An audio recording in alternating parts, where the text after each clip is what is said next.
सच कहते हैं, इंसानों को जिस चीज से फायदा होता है उसको रखते हैं। अगर वो चीज किसी काम की ना रहे उसे नहीं रखते। बहुत मतलबी होता।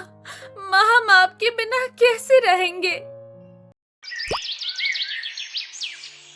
शंकर के पास बहुत समय एक बहुत ही भली अच्छी गाय थी जिसका नाम मधु था। मधु ने काफी सालों तक शंकर को भर भर के दूध दिया। जब वो बहुत गरीब हुआ करता था तब से मधु उसके पास थी और मधु की वजह से शंकर की गरीबी दूर हुई। उसका दूध इतना टेस्टी और मीठा दूध था कि सारे गांव वाले उसी के घर से दूध ले जाना पसंद करते थे। लेकिन अब समय ऐसा आ गया था कि मधु ना तो बच्चे दे सकती थी और ना दूध। वो बूढ़ी हो चुकी थी। लेकिन मधु की ही जनी हुई दो बेटियां चांदनी और रोशनी शंकर के घर में थीं। दोनों गायें अब शंकर का घर चला रही थी।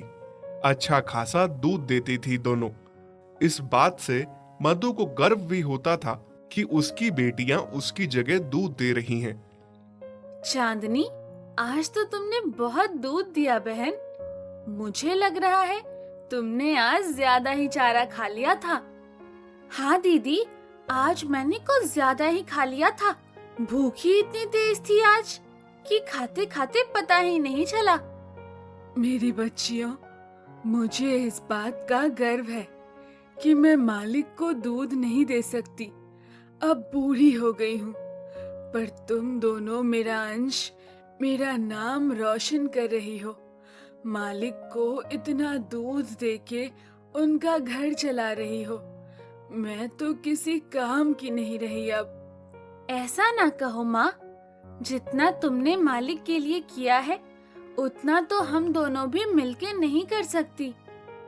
और जो मालिक मेरे लिए कर रहे हैं, हालांकि मालिक को मुझसे कोई फायदा नहीं हो रहा, मुफ्त का पाल रहे हैं मुझे।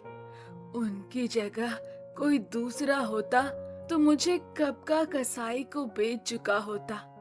पर मालिक मुझे कितना प्यार करते हैं, अब भी मेरी कितनी देखभाल करते हैं। शंकर जितना प्यार चांदनी और रोशनी को करता था उतना ही वो मधु को भी करता था। उसको अपनी पुराने दिन याद थे जब उसकी बहुत खस्ता हालत थी। उसको मधु के किए का बहुत एहसास था। मधु ने उसके बाद चांदनी और रोशनी को जन्म दिया। मधु की दोनों बेटियां अब अपनी माँ का फर्ज निभाती हैं और मालिक को वो भी मधु की तरह खूब सारा दूध देती हैं। शंकर सुबह सुबह दोनों गायों से दूध लेता और अपने ऑटो में दूध डाल के शहर ले जाके बेच देता। विधि, ओ विधि। हाँ जी, कहिए। मैं जा रहा हूँ दूध लेकर शहर। शायद आज मुझे आने में थोड़ी देर हो जाए। तुम ऐसा करना, चारा काट के रख देना, फिर घर आके मैं खुद ही चारा ले आऊंगा। ठीक है। शंकर दूध निकाल के ऑटो में डाल के ले जाता है और विधि चारा काटने चली जाती है। थक गई। चारा तो मैंने काट दिया। अब ऐसा करती हूँ, चारा खुद ही घर ले जाती हूँ। पता नहीं शाम को वो कब आएंगे थके हुए। विधि चारा सर पे उठा के खुद ही घर ले जाने लगी। थोड़ा भारी होने की वजह से चारा एक जगह सर से गिर जाता है। ओहो, ये घास तो सारी गिर गई। अब फिर से समेटनी पड़ेगी। नमस्ते विधि बहन। दूंगा, मैं भी आपके और भाई साहब के बारे में ही सोचकर बोल रहा हूँ। नहीं तो सारी उम्र पालते रहोगे मुफ्त में। ठीक है भाई साहब, मैं उनसे बात करके बताती हूँ। विधि चारा सर पे बांध के घर चली जाती है, पर उस व्यापारी की बात उसे कहीं न कहीं सही लग जाती है। शाम को जब शंकर घर आता है तो विधि उससे मधु को बेचने की बात करती है। विधि, तुम पागल हो गई हो क्या? तुमने ये बात सोची भी कैसे? किसने तुम्हारे दिमाग में ये बात घुसा दी और तुम उसी के कहने पर चल रही हो? उसका क्या है, यहाँ से सस्ते भाव में ले जाएगा, आगे डबल में बेचेगा। ये व्यापारी ऐसे ही होते हैं। तो कौन तुम्हें इसका लाख रुपए देगा? मुफ्त का खिलाने से अच्छा है 7,000 तो आ जाएंगे ना। कैसी बातें कर रही हो तुम? भूल गई, आज हम जो कुछ भी है मधु की वजह से ही है, और चांदनी और रोशनी भी उसी की देन है। ओहो मेरे दयालु पति, तुम भी ना, जैसा मैं कहती हूँ वैसा ही करो। वैसे भी उससे हमें कोई फायदा नहीं हो रहा है। अच्छा, कल को मैं भी किसी वजह से अगर काम ना कर पाऊं, बीमार रहने लगूं, तो तुम मुझे भी घर से निकालने की बात करोगी? बस मैंने कह दिया, मधु यहीं रहेगी हमेशा मेरे साथ, मेरे घर में। वो इस घर के लिए बहुत शुभ है।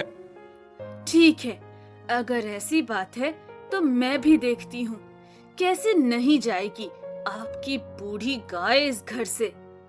दिन रात विधि अपने पति के साथ जिद करती है मधु को बेचने की। फिर एक दिन शंकर बीवी के आगे मजबूर हो जाता है और उसे बीवी की बात माननी ही पड़ती है। अगले ही दिन विधि उस व्यापारी को घर बुला लेती है। चांदनी, देख तो जरा, ये कौन आया है हमारे घर पे? हाँ दीदी, और इसके हाथ में तो रस्सी भी है। कहीं मालिक ने हम में से किसी को बेचने के लिए व्यापारी तो नहीं बुलाया है? नहीं मेरी बच्चियों, ऐसा ना सोचो। मालिक और मालकिन बहुत अच्छे हैं, उन पे खामखा शक ना करो। मैं उन्हें बरसों से जानती हूँ, वो हम में से किसी को भी बेच नहीं सकते। हाँ माँ, तुम सही कह रही हो। शायद भगवान ना करे ऐसा दिन कभी आए जिस दिन हमें एक दूसरे से अलग होना पड़े। हम तो मर ही जाएंगे। व्यापारी शंकर की पत्नी को मधु के बदले 7,000 रुपए देता है। अरे वाह, बड़े दिनों बाद इतनी बड़ी रकम हाथ आई है। लेकिन शंकर इस बात से बहुत दुखी था। उसे बहुत बुरा लग रहा था कि ये कैसी औरत है, चंद पैसे के लिए घर की लक्ष्मी को ही बेच रही है। थोड़ी देर बाद शंकर मधु के पास आता है और उसके सर पे हाथ फेरता है। मुझे माफ कर दो मधु, पत्नी की जिद के आगे मुझे तुम्हें बेचना पड़ रहा है। उसे लगता है कि तुम अब बूढ़ी हो गई हो, हमारे किसी काम की नहीं हो अब। हो सके तो मुझे माफ कर देना। ये सुन के मधु, चांदनी और रोशनी को बहुत बड़ा झटका लगता है। माँ, तुम्हें तो बड़ा यकीन था ना मालिक पे। देखा कैसा यकीन तोड़ दिया एक ही झटके में। आपने इनके लिए इतना कुछ किया, दूध के साथ अपना खून भी निचोड़ के दिया। जब इनका घर गृहस्थी बन गई तो अब इनको लगने लगा आप किसी काम की नहीं हो। कल को ये लोग हमारे साथ भी ऐसा ही करेंगे। अब क्या होगा माँ? ये व्यापारी आपको कसाई को दे देगा।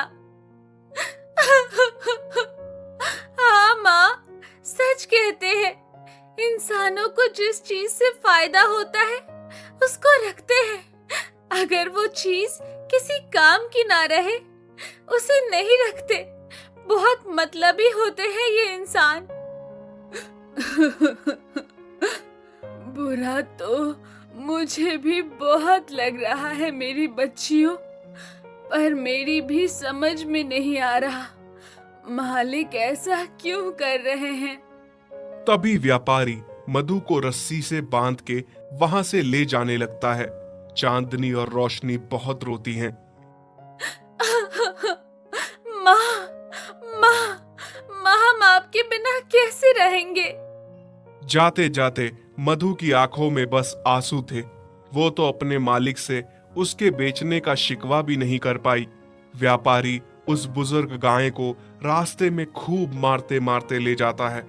घर पहुंच के उसे गौशाला में बांध देता है और खूब सारा चारा खिलाता है। लेकिन मधु को पता था कि उसे खूब खिलाएगा पिलाएगा, फिर कसाई को उसे बेच के मोटी रकम हासिल करेगा। फिर थोड़ी देर में कसाई व्यापारी से मिलने आता है।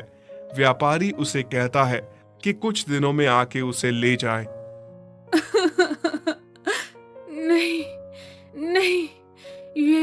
व्यापारी तो मुझे कसाई को सौंप रहे हैं। मुझे नहीं मरना। मालिक, आपने ऐसा क्यों किया? मेरी क्या गलती थी? हाँ, मुझे इतनी जल्दी हार नहीं माननी चाहिए। मुझे वापस मालिक और अपनी बच्चियों के पास जाना होगा। न जाने मेरी बच्चियों का मेरे बिना क्या हाल है। उधर चांदनी और रोशनी का अपनी माँ के बिना बहुत बुरा हाल था। फिर रात में जैसे तैसे गले का खूंटा तोड़ के मधु भागती हुई घर पहुंच जाती है। चांदनी और रोशनी को जैसे ही अपनी माँ दिखती है, उनके लिए मानो सवेरा हो जाता है। मधु अपनी दोनों बच्चियों को गले से लगाती है। माँ, आप आ गई। अब हमें छोड़ के कभी मत जाना। हम आपके बिना मर जाएंगे माँ। हाँ मेरी बच्चियों, मैं अब कभी भी नहीं जाने वाली हूँ। सुबह जब शंकर दूध निकालने गौशाला में आता है और वहां वो मधु को देखता है तो बहुत खुश हो जाता है। उसके सर पे हाथ फेर के प्यार देता है। विधि, विधि देखो तो कौन आया है। अरे क्यों चिल्ला रहे हैं आप? कौन आया है? हाँ, ये मधु, ये वापस कैसे आ गई? देखा, मैं न कहता था मधु हमें बहुत प्यार करती है, उसको हमें नहीं बेचना चाहिए। तुम चुप रहो जी। चिल्ला के तो ऐसे बुला रहे थे जैसे पता नहीं क्या हो गया। इस बूढ़ी बेकार गाय को मुफ्त का खाने की आदत हो गई है। मैं कहती हूँ जल्दी इस व्यापारी को बुलाओ। उससे पैसे लिए हैं, यहाँ आके इसे ले जाए। शंकर मजबूर होकर फिर से उसी व्यापारी को बुलाता है मधु को ले जाने के लिए। भाई साहब, इस बार इस गाय को मोटी रस्सी से बांध के ले जाना ताकि दोबारा लौट के ना आए। माँ, ये फिर से आपको भेजने की तैयारी में है। कोई बात नहीं बेटी, मालिक ने अगर मेरे लिए यही सोचा है तो यही सही। इस बार मैं लौट के नहीं आऊंगी। बस मेरे जाने के बाद तुम दोनों अपना ख्याल रखना। नहीं माँ, ऐसा ना कहो। व्यापारी मधु को फिर से ले जाता है, पर इस बार मधु जाने में कोई जिद नहीं करती, क्योंकि उसे पता था उसकी जिद करने का कोई फायदा नहीं। वो अगर फिर से लौट आई तो मालकिन उसे फिर से भिजवा देगी। इधर चांदनी और रोशनी का रो रो के बुरा हाल था। दोनों ने माँ की याद में खाना पीना छोड़ दिया था। दोनों बीमार हो गई थी, दूध देना छोड़ दिया था। देखिए ना जी, किसकी नजर लग गई हमारे घर को। चांदनी और रोशनी कितनी बीमार है। खाना पीना छोड़ दिया है दोनों ने। इतना अच्छा कारोबार हमारा बंद हो गया है। ये और कुछ नहीं, मधु का फिटकार लगा है हमें। बोझ थी ना वो तुम्हारे लिए, जबरदस्ती उसे बेच दिया। जिसने शुरू से हमारा साथ दिया, बाद में जब वो तुम्हारे किसी काम ना आने लगी तो उसे बेच दिया। खुद गर्ज औरत, इनको भी इनकी माँ से अलग कर दिया। ये तो होना ही था। मुझे अपने साथ पाप का भागीदार बना दिया तुमने। आप सही कह रहे हैं जी। बहुत बड़ी गलती हो गई है मुझसे। मैं आपके आगे हाथ जोड़ती हूँ। आप उस व्यापारी के पैसे लौटा दीजिए और मधु को घर ले आइए। अगले दिन जब शंकर और विधि मधु को लेने व्यापारी के घर जाते हैं तो वहां वो देखते हैं कि व्यापारी ने मधु को कसाई को बेच दिया है और कसाई मधु को ले जा रहा है। अरे कौन हो तुम और मेरी मधु को कहाँ ले जा रहे हो? कहाँ ले जा रहा हूँ मतलब? मैंने इसे खरीदा है, वो भी डबल भाव में। मैं तुम्हें इसके भी डबल पैसे दूंगा। मेरी गाय मुझे वापस कर दो। ठीक है, ले लो, मुझे तो पैसे से मतलब है, पर इस बूढ़ी गाय में रखा क्या है? वो तुमसे मतलब नहीं है। तुम बस पैसे लो और हमारी गाय को वापस करो। शंकर और मधु कसाई को पैसे देते हैं और मधु को वापस ले आते हैं। मधु, मुझे माफ कर दो। मैं कितनी गलत थी। मैंने तुम्हारे साथ कितना गलत किया। मेरी वजह से आज तुम्हारे साथ वो कसाई न जाने क्या कर लेता।